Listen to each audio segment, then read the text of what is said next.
Sige. Yo! Nandito tayo ngayon sa likod ng Pawi National High School para masaksiyan ang laban nila Boy Killer at saka si Saint Helios.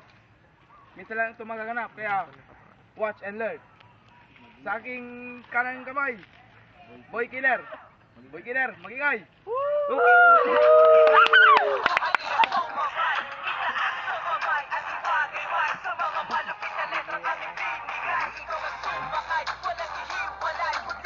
Stop. Oh, sa aking kaliwang kamay, si Saint Helios na nagmula sa planetang Venus. Magingay! Magingay! Si Helios, magingay!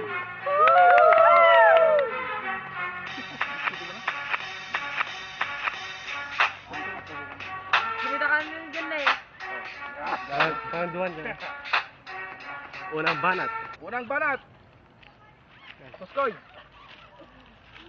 Tao Eagle. Tao Eagle. Eagle. Sky. Ay, isunaw mo ng... Boy. Boy Killer. Banat. Banat. Hindi ngayon dito lilipod na. Saint Helios? Oo. Bakit ang betlog mo? Lus-lus. Oh. Tira ka ng tira. Puro pukit titi ang nanggagaling sa iyong bunganga. Kasi sabi ka nag-aabala ngayon, ginawa mo ng cream ang iyong similya.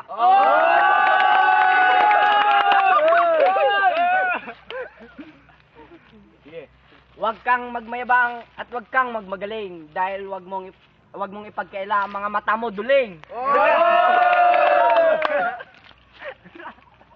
Dada ka lang dada, halitosis mo, sumisingaw na, huwag masyado baka kami ay mahawa. Boy Killer.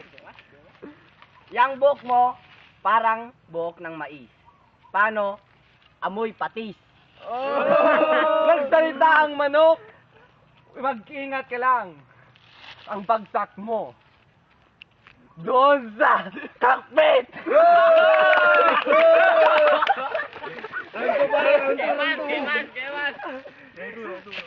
Round 2. Up. Round 2, round 2. Round 2. Patras. Boy Killer. Banat ulit. Para kang isang tambay sa labas ng iyong bahay. Para kang betlog na nakabantay. Tapos yung hugis mo, parang betlog na nakalaylay. Ang sabi naman ng iyong forma, you call yourself stylista, mukha ka namang durugista. Tama ba lang para i-stop mo? 1, 2, 3, go. Boy Killer. Okay. Ako isang amateur na makata. Ikaw naman ang alila niyang bakla. Huwag kang magsinungaling dahil sabi niya, sinupakan niya.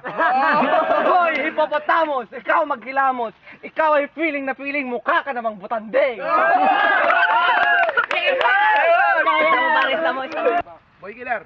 Tinanong mo sa iyong nanay, tao ba ako inay? Sabi niya, muntik na anak! Hoy, sir! Putak ka ng putak! Ang sabi naman, sasabungan ng iyong bagsak! Tama rin daw. 2, 3, go. Round 3, fight. Wala na akong balak pumiti. Pero nakita ko si Helios nakauko kapag umihi. Let's get to real men. Aminin mo na ayaw kang sagutin ng sweetie girl mo. Paano naman kasi mukha mo pinamahayan ng mga garapatan ng aso. Kung sa English, rap. Translate it to Tagalog, bako-bako. Sabi mo sa akin kanina ako'y butanding. Huwag kang magkaila, ika isang bading. Ikaw pala Tisikaya Joy. Ligaya ng mga animales at unggoy sa Baluarte Zoo na wala ng mandurugas kasi ikaw ay tumaka. Ikaw si John Lee, palayaw mo kulili. Ikaw pala yung barkada naming may power sa kilikili. Sa matagal na panahon, may masama ka nang palang ginagawa. Kahapon, linate ang iyong ilong. Kaya pala nakadapa. Stop para. Boy Killer. Banat. Bakit pati ilong ko yung sinisita? Bakit ganyan kalaki ng butas ng ilong mo? Baka yan, chinuchupa. O ikaw pala ang extra large na version ni Vice Ganda. Artista ka nga. Mukhang pirana! Anong pira ng sinasabi mo? Bakit ganyan yung ngipin mo? Bakit nakanganga? Bakit pati ngipin ko pinapakialaman mo? Tingnan mo ang iyong mata. Ano ba yan? Isang paniking vampira! Oh! Nandito, saksiyan natin kung sino ang nanalo sa paligsang ito. Boy Killer versus Saint Helios. Judge number 1, Lord Hendrix. Sa tingin ko, nanalo si John Lee kasi magaling siya bumanat. Saint Helios, I should say. Kasi, basta magaling siya. Kaya siyang nanalo para sa akin. Oh. Si Saint Helios, 1 point. 1 point. Judge number 2, Arlon Tiham. Naging maganda ang laban na to, pero kay Iskay ako.